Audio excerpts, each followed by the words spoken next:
Bismillahirrahmanirrahim. Assalamualaikum warahmatullahi wabarakatuh. Salam sejahtera bagi kita semua.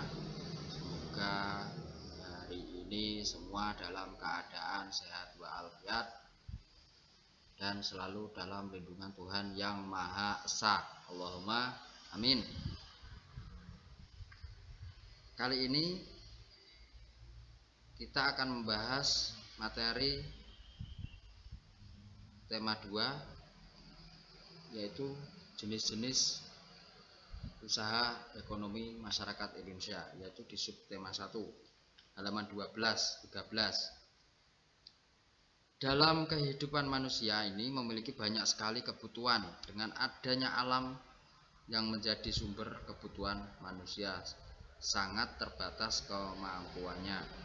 Nah, jenis-jenis usaha ekonomi masyarakat Indonesia itu apa saja sih? Mari kita lihat. Nah, pada umumnya jenis-jenis usaha Indonesia itu adalah mayoritas di pertanian, perkebunan, dan perikanan. Pertanian ini meliputi apa saja? Meliputi adalah kegiatan yang dilakukan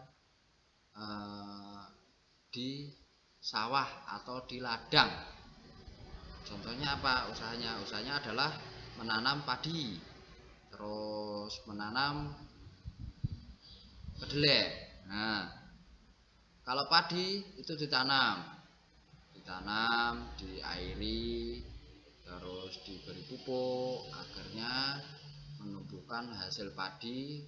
Padinya nanti dijual, terus setelah dijual terus dimasukkan ke mesin penggiling padi, akhirnya jadi beras, dan itu dijual lagi, itu menjadi pokok makanan kita sehari-hari. Nah, itu di bidang pertanian. Sekarang di bidang perkebunan.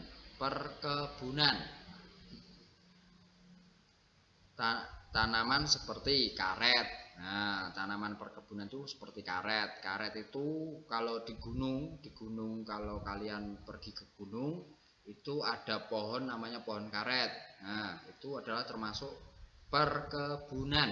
Nah, jenis usaha perkebunan. Caranya bagaimana? Kalau karet itu diambil getahnya. Nah, getahnya nanti dijual per kilonya. Nanti dimasukkan ke pabrik, dan karet ini bisa dibuat apa saja, bisa menjadi apa saja. Contohnya ya ban, terus aspal. Nah, ya kalau aspal bukan karet gitu. Tuh gelang karet itu kan ada toh. Nah, itu adalah dari karet. Terus kelapa sawit. Kalau kelapa sawit ini juga termasuk jenis usaha perkebunan. Ini adalah menghasilkan minyak. Nah, ini minyak. Kan ada tahu minyak kelapa sawit. Nah, ini minyak. Terus teh atau bakau. Nah, teh bakau.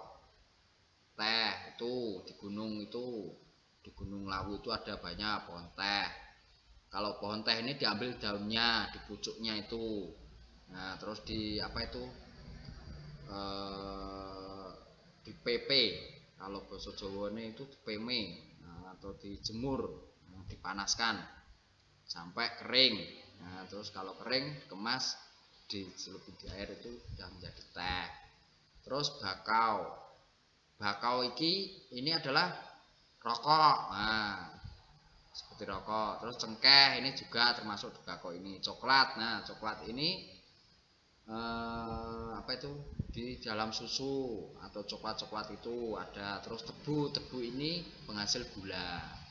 Terus jenis-jenis buah-buahan. Nah, buah-buahan itu banyak tuh ya, kalian juga bisa lihat atau pernah melihat, pernah makan. Oke, lanjut lagi. Usaha perikanan. Nah, perikanan ini adalah jenis hewan besar, kecil, dan unggas. Contohnya, kalau hewan besar itu seperti ternak kerbau, ternak sapi, terus ternak kambing. Nah, bukan ternak harimau, enggak. Bukan harimau ya. Ternak kancil ya enggak ada. Itu hewan besar. Kalau hewan kecil itu seperti apa ya? Kalau hewan kecil itu seperti apa itu? Oh ya, kalau hewan kecil itu seperti angkrang. Nah, angkrang itu diambil apanya? Diambil telurnya untuk makan burung. Terus kalau apa itu kumbang, nah kumbang nek basa Jawa tawon diendeng atau tawon apa itu, tawon itu kan ada tawon madu, nah diambil madunya tuh, hewan kecil-kecil. Atau semut, nah semut itu buat makan, mungkin buat makan atau makan burung. Terus hewan unggas ini seperti ayam, terus bebek, mentok. Nah, itu bisa dijual telurnya, juga bisa dijual ayamnya. Terus buat dimakan. Tapi makannya tidak boleh mentah loh ya. Tapi harus sudah dimasak lebih dahulu. Itu ya. Atau kalau nelayan ini mencari ikan di mana, di laut. Yo enak sini gawan. Gawan kayak termasuk nelayan. Nah, beda sama pemancing. Nah, itu ya. Ini jenis usaha di Indonesia atau mayoritas di Indonesia seperti ini. Tapi kalau zaman sekarang anak-anak muda sekarang jarang yang mau berkecimpung di dunia tiga ini. Padahal ini kalau ditekuni pun sebenarnya juga baik gitu loh. Karena tanpa adanya mereka ini kita juga tidak bisa makan seperti hewan ataupun seperti nasi. Karena adanya mereka ini jadi kita bisa makan semua itu. Oke ya, lanjut. Nah, sekarang tangga nada. Oke. Tangga nada minor. Minor tersusun oleh 8 not. Tangga nada minor adalah 1, setengah, 1, 1, setengah, 1, 1. Kalau mayor dibalik. Nah, kalau mayor itu dibalik. Bedanya setengahnya ada di belakang. Jadi 1, 1, setengah, 1, 1, 1, baru setengahnya di sini. Setengah atau 1, 1, 1, 1, 1, setengah, 1, 1, 1, setengah. Nah, itu kalau mayor. Kalau minor ya seperti ini, urut-urutan rumus angkanya. Kenapa ini kalau dikatakan setengah-setengah seperti ini, Pak? Nah, perlu saya jelaskan di sini. 1 ini adalah namanya jarak interval antara nada yang satu dengan nada yang lain. Contohnya do ke re. Do ke re itu dikatakan 1 karena apa? Ada satu nada di tengahnya yang bunyi. Nah, jadi do ke re itu dikatakan 1 karena masih ada satu nada yang bunyi. Nah, pasti ada satu nada yang bunyi. Do ke re ini berarti ini ke sini satu nada sini, ini kan ada nadanya. Jadi ini bunyi, ini bunyi, ini bunyi. Nada 1 bunyi, bunyi, bunyi. Nah, dikatakan 1 kalau ada 3 nada. Terus yang nada tengah ini adalah untuk intervalnya. Interval itu adalah jembatannya. Jadi do ke re dikatakan 1. Kalau ini ke sini dikatakan setengah, berarti cuma 2 nada. Kalau dikatakan 1 ada 3 nada, tapi nada yang tengahnya ini tidak dibunyikan atau cuma sebagai jembatan saja. Oke, paham ya? Nah, ini dikatakan 1. Kalau setengah tadi dikatakan setengah itu cuma 2 nada. 2. Jadi ada 2. Nada 1, nada 2 do, terus tidak re, tapi ada setengahnya. Itu seperti mi ke fa. Mi ke fa ini dikatakan setengah karena di tengahnya ini sudah tidak ada nada sama sekali, ya toh, cuma 2 nada dan berdekatan, itu dikatakan setengah. Jadi kalau 3 nada seperti ini nada ke sini, nada 1, kedua, ketiga, nada 1, kedua ini dikatakan setengah, nada 2, ketiga ini dikatakan setengah. Jadi kenapa ini bisa dikatakan satu? Karena ke sini setengah, karena ke sini setengah, jadinya setengah tambah setengah, jadinya adalah satu. Nah, ini namanya jarak. Nah, itu jarak. Jadi dikatakan setengah ini berarti tidak ada jarak, gitu ya. Tuh, kurang lebihnya ini ya, rumusnya ini ya. Tersusun notnya seperti ini ya. Ini adalah tangga nada minor. Terus ada tiga jenis tangga nada minor, yaitu tangga nada minor asli. Kalau di buku kalian apa bisa dibaca itu?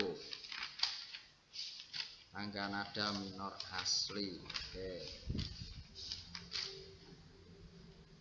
Nah, di halaman 21, lihat ya, bisa dilihat ya. Kok halaman 21 sih? Maaf. Kejauhan. Oh iya, di halaman 21 bener. Nah, di halaman 21. Oke.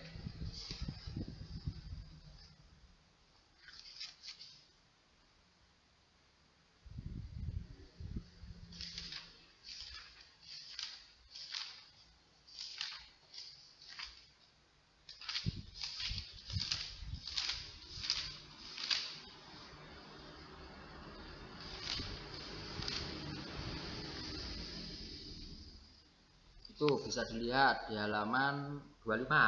Nah, bukan 21, 25. Tangga nada minor asli yaitu tangga nada minor yang hanya memiliki nada-nada pokok. Jadi nadanya cuma itu saja, tidak divariasi apapun. Tuh contohnya A, B, C, D, E, F, G, A. Terus yang kedua, tangga nada minor harmonis yaitu tangga nada minor yang nada ketujuhnya, nada ketujuh itu 1, 2, 3, 4, 5, 6, 7, ketujuh dinaikkan setengah. Nah, setengah itu tadi tahu ya, setengah itu jaraknya itu tadi. Nah, pakai yang ini, pakai rumus ini. Terus yang ketiga, tangga nada minor melodis, yakni tangga nada minor yang nada ke-6 atau ke-7, jadi dua nada kan gini, dua nada itu dinaikkan setengah pada saat naik, itu menggunakan simbol crash. Oke, simbol crash itu bagaimana? Simbol crash itu seperti pagar. Kalau di HP kalian itu ada gambar pagarnya, itu adalah crash, tapi ditempatkan di hurufnya. Jadi huruf F gitu toh, huruf F terus tambah crashnya di atas, itu namanya dinaikkan setengah atau diturunkan setengah. Nah, terus ciri-ciri tangga nada minor apa? Ciri-cirinya di lagunya itu rata-rata unsur lagunya adalah mengandung sedih. Jadi sedih, rata-rata melo, sedih, susah. Nah, itu ya. Itu sedikit penjelasan materi dari saya. Semoga materi ini bisa bermanfaat bagi adik-adik semua. Dan ingat, tetap semangat, jangan menyerah, selalu bukunya LKS dipelajari, selalu dibaca. Oke ya. Yang kurang paham bisa ditanyakan ke Bapak Ibu guru melalui via media elektronik. Oke ya. Oke, ingat jaga kesehatan, kalau keluar rumah selalu pakai masker. Oke ya. Mungkin sekian dulu dari saya. Wassalamualaikum warahmatullahi wabarakatuh.